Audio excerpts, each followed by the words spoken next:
ఎందుకు న్యాయాన్ని దేవుడు మనలో చూడగోరుతున్నాడు అంటే ఆయన న్యాయాన్ని ప్రేమిస్తున్నాడు. మీరు లోకంలో ఎంతోమంది మనుషులందరి చేత దేవుళ్ళు దేవతలు అనబడి ఆరాధింపబడుతున్న వాళ్ళు ఉన్నారు. నిజానికి మానవ మాతృలే వాళ్ళు కూడా. ఒకవేళ వాళ్ళ చరిత్రలో నిజమైతే వారు నీలాంటి నాలాంటి సామాన్య మనుషులే తప్ప ఒక దేవునికి ఉండేటువంటి క్వాలిటీస్ వారిలో లేవు. దేవుళ్ళో ఉండేటువంటి సమస్త సద్గుణాలలో ఏ ఒకటో రెండో నీలో నాలో కూడా ఉంటాయి. వాటిని బట్టి మనం ఒక మనిషిని దేవుడు అనలేం. దేవుడు అంటే సర్వసంపూర్ణమైన సద్గుణాల మూట.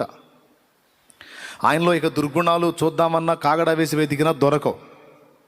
పూర్తిగా అన్ని విషయాలలో ఆయన సంపూర్ణుడై ఉంటాడు, ఉండాలి. అప్పుడే దేవుడు. ఎక్కడ కూడా లోపం కనపడకూడదు. కానీ మనుషుల చేత ఈ 2-3 మంచి పనులు ఎవరన్నా చేస్తే వాళ్ళని దేవుళ్ళుగా దేవతలుగా భావించి మొక్కేసేటువంటి పద్ధతి మన భారతీయ సనాతన ధర్మంలో ఉంది. అతి మంచితనం. రాజులు ఉన్నారు, బాగా పరిపాలించారు, వారిని దేవుళ్ళుగా ఆరాధించినటువంటి పరిస్థితి ఉంది. తర్వాత కాలంలో వారే దేవతలుగా దేవుళ్ళుగా చలామణి అయిపోయారు. అదంతా చరిత్ర చదివితే మనకు అర్థమవుతుంది. అయితే ఈ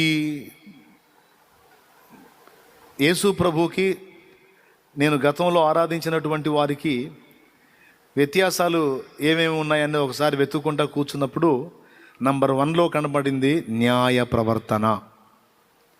న్యాయ ప్రవర్తన.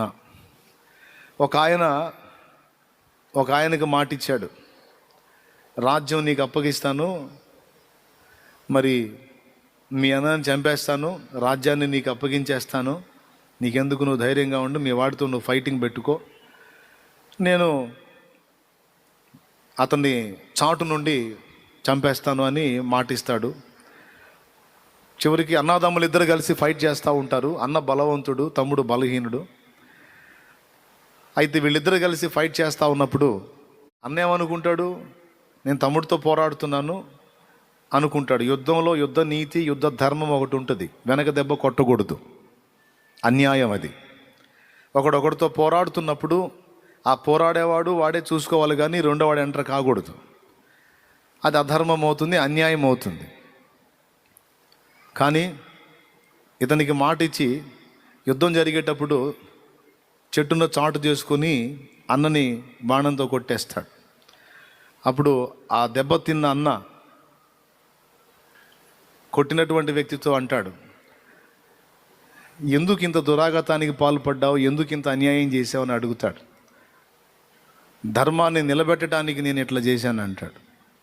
న్యాయాన్ని నిలబెట్టడానికి ఎట్లా చేశాను అంటాడు. న్యాయం ఎలా నిలబడుతుంది అంటే, నీ తమ్ముడి భార్యను నువ్వు తీసేసుకున్నావు కనుక ఇది అన్యాయం కనుక దాన్ని ఎదిరించడానికి నేను ఈ పని చేశాను అంటాడు.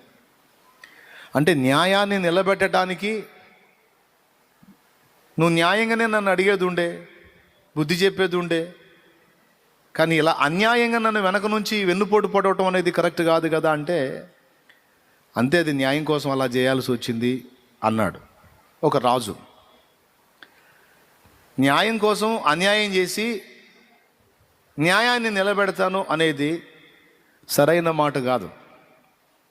న్యాయం కోసం, న్యాయాన్ని నిలబెట్టడం కోసం నేను అన్యాయం చేస్తానంటే అది న్యాయం నిలబెట్టినట్టు ఎట్ట అవుతుంది, మరొక అన్యాయం జరిగినట్టు అవుతుంది. కానీ అదంతే. చేసిన వ్యక్తి మనకి ఇష్టమైపోయినప్పుడు తప్పైనా ఒప్పుగానే కనపడుతుంది. కానీ యేసు ప్రభు జీవితాన్ని నేను చూసినప్పుడు యేసు ప్రభులో నాకు కనిపించిన న్యాయ ప్రవర్తన ఇక నేను గతంలో సేవించిన వాళ్ళలో ఎవ్వరిలో కనబడలా.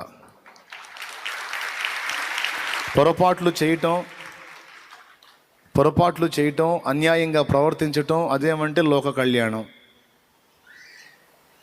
దుష్ట శిక్షణార్థం, లోక కళ్యాణార్థం మేము ఈ పని చేసామంట. ఎలా లోక కళ్యాణం అవుతుంది, ఎలా న్యాయం అవుతుంది? సరే, నువ్వు చెయ్యి, దుష్ట శిక్షణ చెయ్యి, న్యాయముగా చెయ్యి.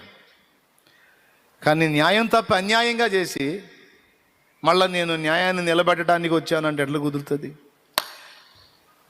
యేసు ప్రభు నాకు ఎందుకు నచ్చాడో తెలుసా? ఫస్ట్ అసలు యేసు ప్రభుని గురించి నేను తెలుసుకున్నప్పుడు మొట్టమొదట నాకు ఆయనలో కనిపించిన అనేక సుగుణాలలో మొట్టమొదటిది న్యాయ ప్రవర్తన. ఆయన న్యాయాన్ని ఎంత ప్రేమించాడు అంటే మనల్ని ఎంత ప్రేమించాడో అంతే న్యాయమును కూడా యేసు ప్రేమించాడు.